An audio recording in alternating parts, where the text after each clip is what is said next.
Most welcome to all of you in a class of Indian Constitution। भारतीय संविधान की class में आप सभी भाइयों का स्वागत है। भारतीय संविधान की क्लास की शुरुआत में पहला टॉपिक है संविधान सभा। संविधान सभा की मांग का विचार औपचारिक रूप से M.N. राय ने दिया था। मोस्ट इम्पॉर्टेंट क्वेश्चन स्टार लगा के नोट किया जाए। इस वीडियो तथा इससे पहले और आगे आने वाली सभी वीडियो की PDF चाहने के लिए, अगर PDF आपको चाहिए या नोट्स बनाना है तो हमारे टेलीग्राम चैनल को ज्वाइन करें। टेलीग्राम चैनल की लिंक इस वीडियो के डिस्क्रिप्शन बॉक्स में दी हुई है। कभी भी आपका समय बर्बाद करने की हमारी मंशा नहीं होती है। सीधा सीधा क्वेश्चन नेक्स्ट है, कांग्रेस पार्टी ने संविधान सभा की सर्वप्रथम मांग 1936 में लखनऊ अधिवेशन में की थी। इसके अध्यक्ष पंडित जवाहरलाल नेहरू थे। संविधान सभा के सर्वप्रथम मांग ब्रिटिश सरकार के क्रिप्स मिशन 1942 में स्वीकार की गई। 1946 के कैबिनेट मिशन के सुझाव पर संविधान सभा का गठन किया गया।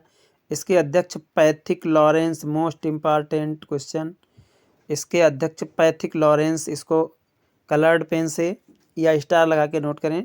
इसमें कुल 3 सदस्य थे। संविधान सभा में कुल 389 सदस्य थे, जिनमें से 15 महिलाएं थी। ये भी पूछा जाता, संविधान सभा में कुल कितने सदस्य थे? 389 थे। और संविधान सभा में जो 389 सदस्य थे उनमें से महिलाएं कितनी थीं? 15 महिलाएं थीं। इसके बाद मैंने वही पॉइंट उठाए हैं जो पॉइंट आपके परीक्षा में आते हैं। पहली बात। दूसरी बात, कभी भी आपको इधर उधर की चीज़ नहीं पढ़ाऊंगा, सिर्फ और सिर्फ NCERT पढ़ाऊंगा। जितना पढ़ाऊंगा सॉलिड पढ़ाऊंगा, आपका समय बर्बाद नहीं करूंगा। उसके साथ साथ अगर आप 20 पेज का मटेरियल पढ़ते हैं, वो मटेरियल मैं आपको ओनली 2 पेज में देने का काम करता हूं, ताकि आपका समय बर्बाद ना हो। मुझे पता है एक स्टूडेंट, एक जो प्रैक्टिशनर होता है, प्रैक्टिस करता है, परीक्षा की तैयारी करता है, उस बच्चे का समय कितना कीमती होता है। संविधान सभा का एक सदस्य 10 लाख की जनसंख्या का प्रतिनिधित्व करता था और 292 सदस्य प्रांतों से थे। संविधान सभा में जो कितने सदस्य थे अभी हमने पढ़ा है, 389 सदस्य थे। एक सदस्य 10 लाख की जनसंख्या का प्रतिनिधित्व करता है, यानी 10 लाख जनसंख्या पर एक सदस्य होता था।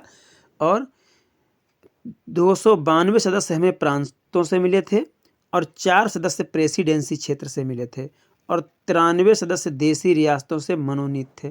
ठीक है, इनको टोटल कर लीजिए, पूरा आ जाएगा 389। इसके बाद में भारत का बिस्मार्क। मोस्ट इम्पॉर्टेंट पॉइंट ये भी है, जितना भी इम्पॉर्टेंट पॉइंट है सब वही रखा गया इसमें। भारत का बिस्मार्क सरदार वल्लभ भाई पटेल को कहा जाता है। संविधान सभा का चुनाव जुलाई 1946 में हुआ। चुनाव में कांग्रेस पार्टी को सर्वाधिक बहुमत मिला था।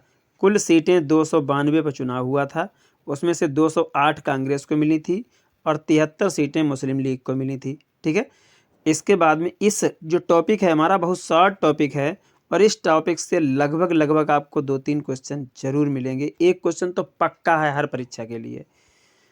डॉक्टर BR अम्बेडकर साहब, यानी डॉक्टर भीमराव अम्बेडकर, संविधान सभा में पूर्वी बंगाल से निर्वाचित हुए थे। विभाजन के बाद BR अम्बेडकर मुंबई प्रांत में से निर्वाचित हुए थे। विभाजन पहले तो ये पूर्वी बंगाल से निर्वाचित हुए थे, उसके बाद में भारत का विभाजन हो गया था 2 पार्टों में। ठीक है, पाकिस्तान और भारत। उसमें पाकिस्तान 2 बनाए गए, एक तो पूर्वी पाकिस्तान जिसको बांग्लादेश के नाम से आज जानते हैं, और पश्चिमी पाकिस्तान। ऐसी स्थिति में डॉक्टर BR अम्बेडकर जी जो हैं वो बंगाल से निर्वाचित थे, पूर्वी बंगाल से। तो अब वो पूर्वी बंगाल भारत में नहीं रहा, तो इनको फिर दोबारा मुंबई प्रांत से ये निर्वाचित हुए हैं। महात्मा गांधी संविधान सभा के सदस्य नहीं थे। मोस्ट इम्पॉर्टेंट, कभी कभी पूछ देते हैं निम्नलिखित में से कौन संविधान सभा का सदस्य नहीं था, और महात्मा गांधी का नाम बीच में रख देते हैं, तो इसलिए यह क्वेश्चन रखा गया। इसमें वही क्वेश्चन रखे गए जो देर सवेर कभी न कभी किसी न किसी परीक्षा में पूछे गए। बगैर परीक्षा में पूछा हुआ एक भी क्वेश्चन हमारे नोट्स में नहीं होता है।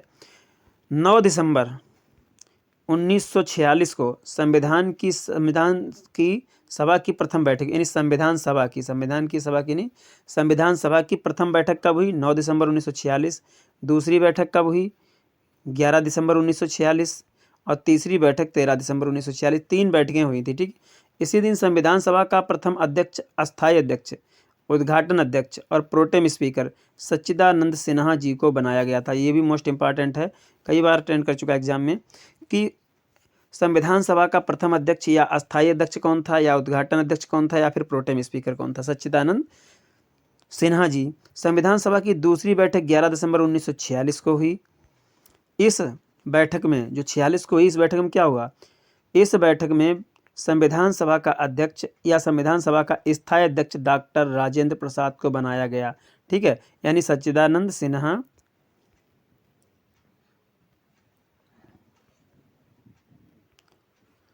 और डॉक्टर राजेंद्र प्रसाद, दो लोग अध्यक्ष थे। सच्चिदानंद सिन्हा को कब बनाया गया था? पहली बैठक 9 दिसंबर को, और 11 दिसंबर की जो बैठक हुई थी उसमें दूसरी बैठक, उसमें राजेंद्र प्रसाद को बनाया था। ये अस्थायी थे और ये राजेंद्र प्रसाद जी, डॉक्टर राजेंद्र प्रसाद जी जो हैं ये स्थायी थे। आगे बढ़ते हैं। इसी बैठक में संविधान सभा का संवैधानिक सलाहकार BN राव को बनाया गया था। BN राव संविधान सभा के संवैधानिक सलाहकार थे। ये भी बहुत इंपॉर्टेंट टॉपिक, इंपॉर्टेंट पॉइंट है। संविधान सभा की अगली बैठक 13 दिसंबर 1946 को हुई। इस दिन संविधान सभा के समक्ष पंडित जवाहरलाल नेहरू ने उद्देश्य प्रस्ताव रखा, जो 22 जनवरी 1947 को पारित हो गया था, ठीक है। नेक्स्ट क्वेश्चन की ओर हम चलते हैं। संविधान सभा की प्रमुख समितियां, देखिए संविधान सभा की जो समितियां हैं उनको मैंने यहाँ पर रखा है, और समितियों से क्वेश्चन अक्सर कर अटेंड करते हैं एग्जाम में। तो प्रारूप समितियां, प्रारूप समितियां नहीं, प्रारूप समिति। प्रारूप समिति के अध्यक्ष कौन थे? Doctor BR Ambedkar ji. अन्य सदस्य 6 थे। जब भी पूछा जाए प्रारूप समिति में कुल कितने सदस्य थे, तो 7 सदस्य थे। अगर पूछ दिया जाए प्रारूप समिति में डॉक्टर BR अम्बेडकर के अलावा और कितने सदस्य थे, तब आप 6 ऑप्शन लगाएंगे। यानी कुल मिलाकर के प्रारूप समिति में 7 सदस्य थे, 7 में 1 डॉक्टर BR अम्बेडकर और प्लस 6, ठीक है। तो इस तरीके से क्वेश्चन दोनों तरीके से पूछा जा सकता है कि संविधान सभा प्रारूप समिति में कुल कितने सदस्य थे, 7। प्रारूप समिति में डॉक्टर BR अम्बेडकर तथा और कुल कितने सदस्य थे, और 6, ठीक है। इनको अलग करके इसके बाद में देखिए अगली समिति क्या है, झंडा समिति। झंडा समिति के अध्यक्ष डॉक्टर राजेंद्र प्रसाद। मूल अधिकार समिति के अध्यक्ष सरदार वल्लभ भाई पटेल। देशी रियासत वार्ता समिति के अध्यक्ष सरदार वल्लभ भाई पटेल। सरदार वल्लभ भाई पटेल मूल अधिकार समिति के अध्यक्ष थे और देशी रियासत वार्ता समिति के अध्यक्ष थे। झंडा समिति के अध्यक्ष डॉक्टर राजेंद्र प्रसाद जी थे, और यही क्या थे, यही हमारे संविधान सभा के स्थायी अध्यक्ष थे। अगला है प्रथम अंतरिम सरकार। प्रथम अंतरिम सरकार, ठीक है। भारत में प्रथम अंतरिम सरकार का गठन 2 सितंबर 1946 को हुआ। कब हुआ? 2 सितंबर 1946 को हुआ। और अंतरिम सरकार में कुल 14 सदस्य थे। कितने सदस्य थे? 14 सदस्य थे। अंतरिम सरकार का गठन पंडित जवाहरलाल नेहरू के नेतृत्व में 12 सदस्यों को मिलाकर हुआ था, जिसमें मुस्लिम लीग के सदस्य शामिल नहीं थे, ठीक है। पंडित जवाहरलाल नेहरू एक तो थे और 12 सदस्य और थे, ठीक है। 12 सदस्यों को मिला के 12 सदस्यों को और मिलाया था उन्होंने, ठीक है। तो इनमें कौन? मुस्लिम लीग के सदस्य अंतरिम सरकार में शामिल नहीं थे। अंतरिम सरकार के विभिन्न विभाग कौन कौन से देखिए। प्रथम अंतरिम सरकार, अंतिम नहीं, ये अंतरिम सरकार है, ठीक। यहाँ पे क्या किया जाए, प्रथम अंतरिम सरकार। अध्यक्ष और सभापति लॉर्ड वेवल थे, ठीक है। ये अंग्रेज थे, ब्रिटिश थे। इसके बाद में उपसभापति, प्रधानमंत्री और विदेश मंत्री, ये तीनों पद किसके पास थे? पंडित जवाहरलाल नेहरू जी के पास थे। गृह मंत्री, सूचना एवं प्रसारण मंत्री, ये सरदार वल्लभ भाई पटेल जी के पास थे। तो एक एक पॉइंट को बहुत मजबूती से, बहुत बारीकी से देखते चलिए। अगर आपने हमारे वीडियो को कंसंट्रेशन से यानी एकाग्रता से देख लिया, आपको एक एक पॉइंट याद होगा। भले याद न रहे लेकिन एग्ज़ाम में आप क्वेश्चन को सही कर देंगे, विकल्प को सही कर देंगे। इस तरीके से मैंने सेटिंग की है। टाइपिंग की सेटिंग और सिलेबस की सेटिंग ये एक अलग चीज़ होती है। बहुत ज़्यादा बड़ा मट्ठा बढ़ाया नहीं मैंने, बिल्कुल सूक्ष्म चीज़ों में आपको दिया है। अगला है शिक्षा मंत्री कौन थे? देखिए सा से शिक्षा मंत्री और सा से सी राजगोपालाचारी, ठीक है। रक्षा मंत्री बलदेव सिंह। अब रक्षा जब करेंगे जब आपको ताकत होगी, बल होगा, तो रक्षा मंत्री बलदेव सिंह, इस तरह ट्रिक से याद कर लीजिए। खाद्य एवं कृषि मंत्री डॉक्टर राजेंद्र प्रसाद। डॉक्टर राजेंद्र प्रसाद के पास कई जगह पे आते हैं तो इम्पॉर्टेंट हैं, इनको एक राजेंद्र प्रसाद के इस तरीके से राजेंद्र प्रसाद लिख के और हीरो लगा करके ऐसे करके इनके सारे पद लिख लीजिए, एक ही बार में आपको याद हो जाएंगे। वित्त मंत्री लियाकत अली, ठीक है। जैसे अभी हम बता दें आपको, डॉक्टर राजेंद्र प्रसाद लिखिए और नीचे से लाइन कर दीजिए। अब इनको बता दीजिए संविधान सभा के स्थायी अध्यक्ष, ठीक है। इसके बाद में खाद्य एवं कृषि मंत्री प्रथम अंतरिम सरकार में, इस तरीके से इनका जो है पूरे पद इनके लिख डालिए। वित्त मंत्री कौन है? वित्त मंत्री हैं लियाकत अली, ठीक है। और संविधान सभा के प्रथम वक्ता, मोस्ट इम्पॉर्टेंट पॉइंट है, स्टार लगा के नोट किया जाए, संविधान सभा के प्रथम वक्ता हैं डॉक्टर सर्वपल्ली राधाकृष्णन जी। संविधान सभा की अंतिम बैठक, 3 बैठकें हमने पढ़ी हैं, प्रथम, द्वितीय और तृतीय। प्रथम बैठक कब हुई थी?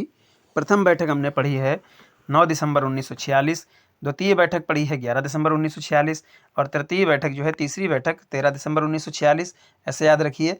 और उसके बाद में अंतिम बैठक की बात है, संविधान बनकर जब तैयार हुआ था, और बनकर तैयार होने के बाद संविधान सभा की जो अंतिम बैठक हुई वो 24 जनवरी 1950 को, और इसी दिन संविधान सभा के 284 सदस्यों ने संविधान सभा पर हस्ताक्षर किए, संविधान पर हस्ताक्षर किए, जिसमें कुल 8 महिलाएं थीं, ठीक है। कितनी महिलाएं थीं? 8 महिलाएं थीं।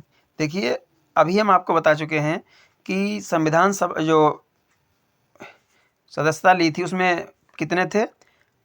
15 महिलाएं थीं, और उसमें कितने 389 सदस्य थे, उसमें 15 महिलाएं थीं, और इसमें जो हस्ताक्षर किए इसमें 284 लोगों ने हस्ताक्षर किए, उसमें 8 महिलाएं थीं, ठीक है। संविधान 2 वर्ष 11 माह 18 दिन में बनकर तैयार हुआ, और संविधान जो है जब 2 वर्ष 11 माह 18 दिन में बनकर तैयार हुआ, संविधान बनाने में लगभग 64 लाख रुपए का, ये लगभग में है, खर्चा आया है।